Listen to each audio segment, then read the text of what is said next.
My ear on my head is my antenna.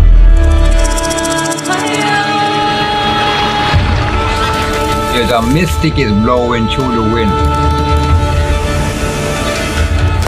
If you can listen, you will hear. Fire upon Babylon! Rastafarianism is one of the world's most recognized yet often misunderstood religions. It's an ethnic religion that developed in Jamaica during the 1930s, and for ages I only thought of it as being all about reggae music and dreadlocks, but its roots go way deeper than that. Unlike popular beliefs, being Rastafari is not synonymous with Jamaica. They live in a world of their own, by their own principles, and do not accept the values and lifestyle of the general Jamaican society. Rastafari space and see the colors of a Jamaican flag, because Rastafari does not see ourselves as Jamaicans. Realizing how very little I knew about the depth of Rastafarianism, I decided to spend the next 24 hours living amongst them, to learn firsthand from them and to try to truly understand this mysterious religion. The of Rastas live secluded in Rastafari Indigenous Village, which is like a sanctuary for Rastafari communities, and a portrait of Emperor Haile Selassie, whom they believed is the reincarnation of the supreme deity. Selassie is super important in Rastafari culture, and all Rastas respect him. Some people even think of him as the second Jesus. As African people, there is no even discussion as it relates to the color of a god. But when you bring us into the container of the West, then that becomes an important issue, because the only book that they gave to us was the Bible. And it is in that book we heard of Ethiopia, and certain chapters in the book spoke of a man that should be born in Ethiopia with crowning names as King of Kings, conquering land of a tribe of Judah. And the only person we knew that was ever crowned under these names was Emperor Haile Selassie I. So we, in searching for a godlike consciousness in Africa, in our own image, we declared Emperor Haile Selassie as our God. Haile Selassie is the King of Kings, the conquering Lion of Judah, elect of God, power of the Trinity. The term Rastafari comes from Selassie's original name, Rastafari Makonnen, before he became the Emperor of Ethiopia. Ras means a prince, and Tafari Makonnen was his personal name. Is this group of people that they could not remove nature from our DNA. Rastafari is a synonym to repatriation. The essence of Rastafari is to return to Africa, to return to our story, to return to our traditions, to return to who we are. Welcome to Rastafari Indigenous Village, Tayo. Okay, thank you. Rastafari Indigenous Village is a pathway to Africa. We're here on this piece of land owned by the Nelsons for a period of time. We are practicing how we are going to live when we return to the motherland. Hello everyone, this is Eli from Africa and welcome back to my YouTube channel. I hope you're doing well from wherever you're watching me from.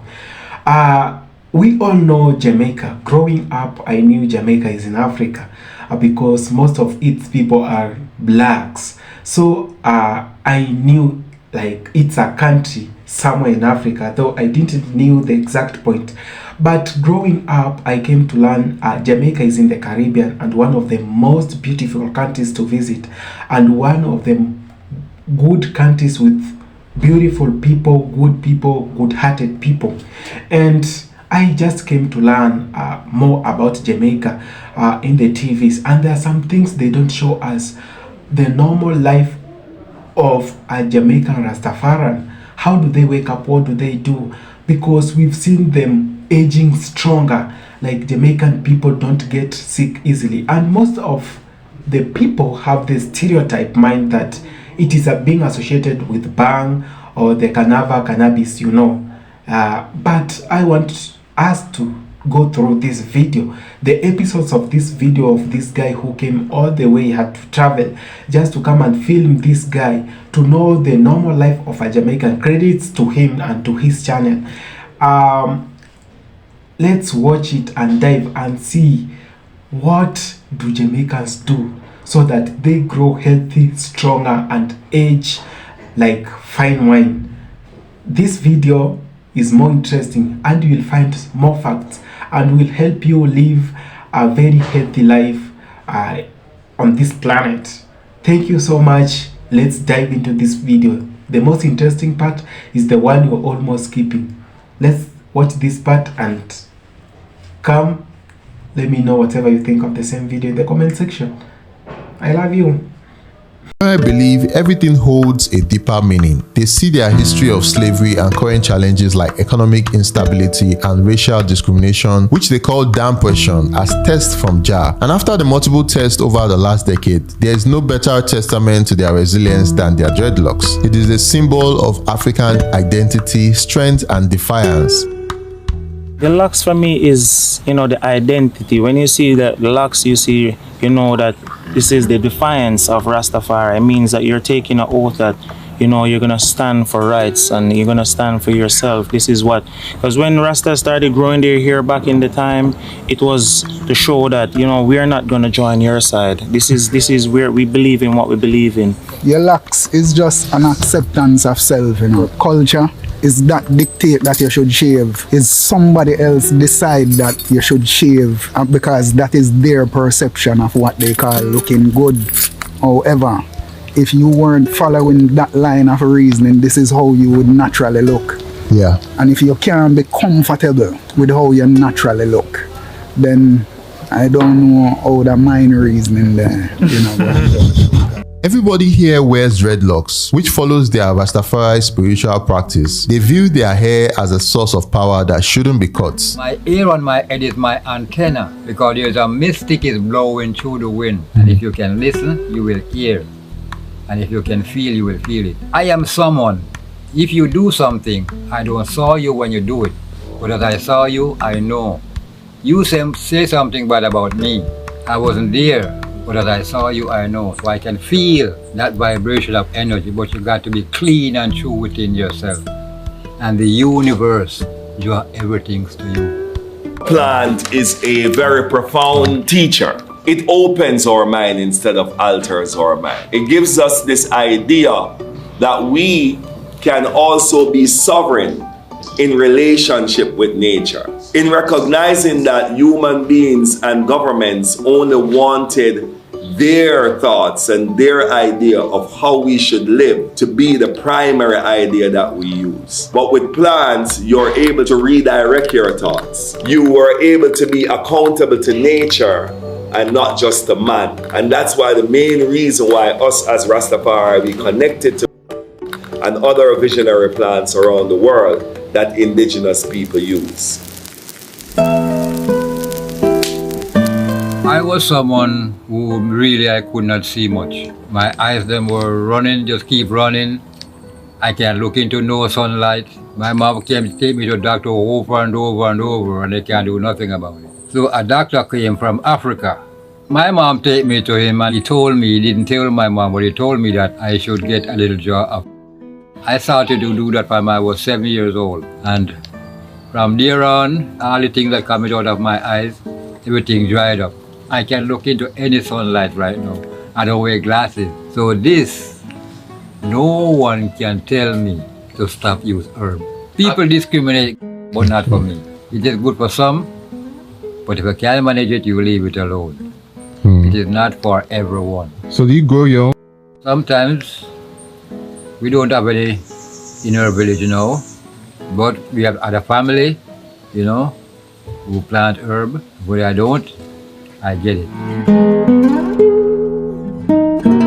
Since the legalization of in 2015, folks in Jamaica can grow up to 5 plants without getting in trouble. However, 5 plants aren't enough for selling, so the Rastas grow theirs in hidden spots. So if you see Addis Ababa. This is farm, and you can see all the strains here. Ooh.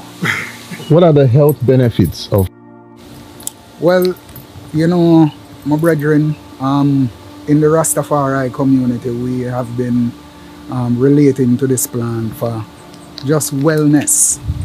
We find it to be a member of a very small sect of plants that are spiritual in their nature, because they afford humans a particular type of reasoning when we have a relationship with this particular plant. It is a soap made from, we do this mostly at events where we cut the soaps and we weigh them. This is a slice and we sell them by the ounce. Let me see how much this weighs now. 2.4 ounce. How do the Rastafari, how do they make money to survive? So this is one way of sustaining ourselves while we are promoting the culture. So each individual here in this village, it is their own business. King Toto, the drum maker, that's his business. I'm the soap maker, that's my business. King Tiba, who is the artist, is his business. You'll also meet the family, Chai family, where they make seed jewelry. Okay, so everybody just has a skill that they use to make money. Yes, that they use in particular. Rastafari belief champions the idea that everyone should run their own business in order to maintain creative control over their work, be it artistic or scientific. This approach is deeply rooted in the desire to work in ways that fulfill personal happiness and contribute positively to their lives. These are sweet sap and sour sap. These are fruits. So these are necklace over here.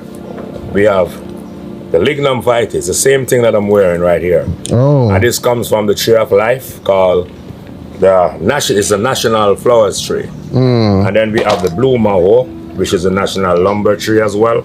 And these are made by me and my daughter. Okay, so is this how money is made in terms of like This is how I take care of myself, my family, and even help to share with the community as well, you know. Restrictions common in traditional jobs such as wearing uniforms, shaving, or adhering to specific codes of conduct clash with the Rastafarian values. Consequently, you never find a Rastafarian in the police or military. Instead, they gravitate toward jobs that allow for a more personal expression like music and tailoring. Many Rastas even become farmers to avoid going to supermarkets and risk exposing themselves. They rely heavily on bartering and goodwill as a form of payment for goods and services.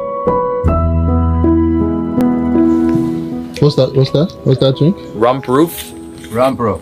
Rump roof. It is not bitter. No, it smells sweet. It smells like an apple. What does it do? No alcohol. He's saying it cleans your system. Ah. And rebuild. If you take it every other day. Ah. I'm 70 years old, but I'm still in prime. Yeah. The name Ramp Rough, the ramping means playing. And rough is like rump rough, so it's basically like they would say, it's like a sexual aphrodisiac. Then. You know why I gave it the name Ramp Rock? Why? A friend of mine came here one time and told me that he needs some roots from me, and I gave him some. And a couple days after that, I saw his wife came here to me. I said, let me tell you something.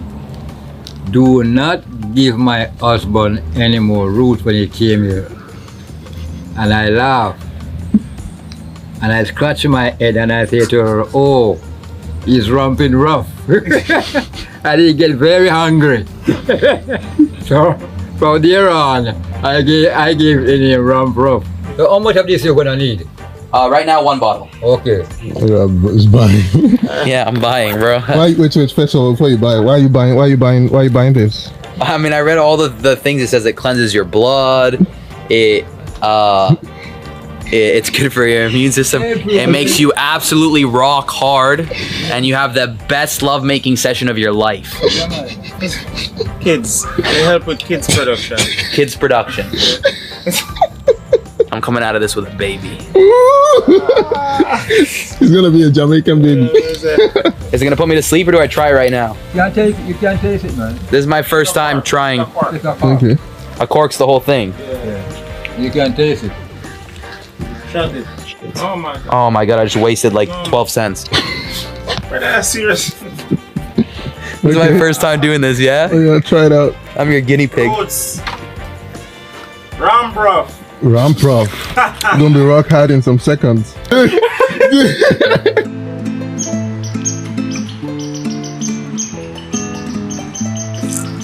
All of these were made craft items. So this is calabash as well. See my name on their ambessa. These are some of the artwork that they do, and everything is done handmade here. So they made it themselves. They constructed the building themselves. This is what I eat from. If I go to a ital spot, or as they would say, we say ital, we don't say vegan. Vegan is like a, first word. So ital is anything natural. It's from I. So anything I and I, when we say I and I, it means everyone, I and I. So this is the ital bowl, and this is my dish. I've had this 4 years. I wash it, keep it clean, I keep it in my truck, bring it in my bag. So if I'm eating out, I don't have to use no plastics or anything. I just even throw my drink in there and drink it. Yeah, man. So Dreadlocks and reggae are what many people think of when it comes to Rastafari, but their way of living is a big part of their beliefs, and not many people know this. They are all about being natural, and not just with food, but other areas of their life. Rastafari is trying to go everything organic. We're trying not to waste and break down. We have to take away to build again. That makes no sense. If we have to take away these trees, you have to plant them, replant them. It's not a space where you come to destroy everything and then not replace it, because that's why the earth is fighting back right now, because it's like, you're taking from us and we're not getting back anything. Everything is a cycle. So if you take away, you have to put back. Yeah. Where's the little kid?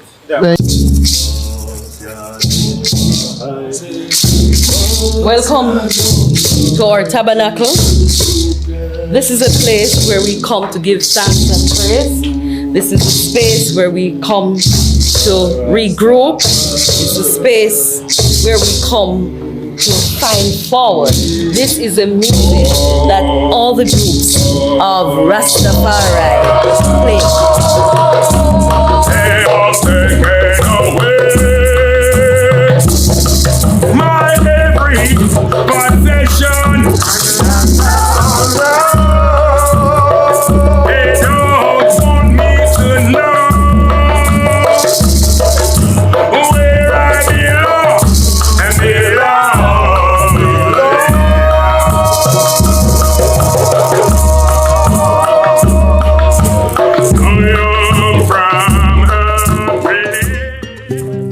Rastafaris don't eat meat. What's the reason behind that? Not eating meat is for the container of the West. Many vaccines have rose up to eliminate the issues that the West has brought to the earth. Not eating meat is one such vaccine that Rastafari comes with. The world then followed and came with vegan. But the idea is that this type of industrial farming, having cows on so much property that could be used for crops, burning out the ozone layer with all the fumes that comes from the cows, from the chickens, all of that, we feel that it's a divine intervention, ital food. And not eating meat in the West is because there's no meat in the West. There's almost no real food in the West.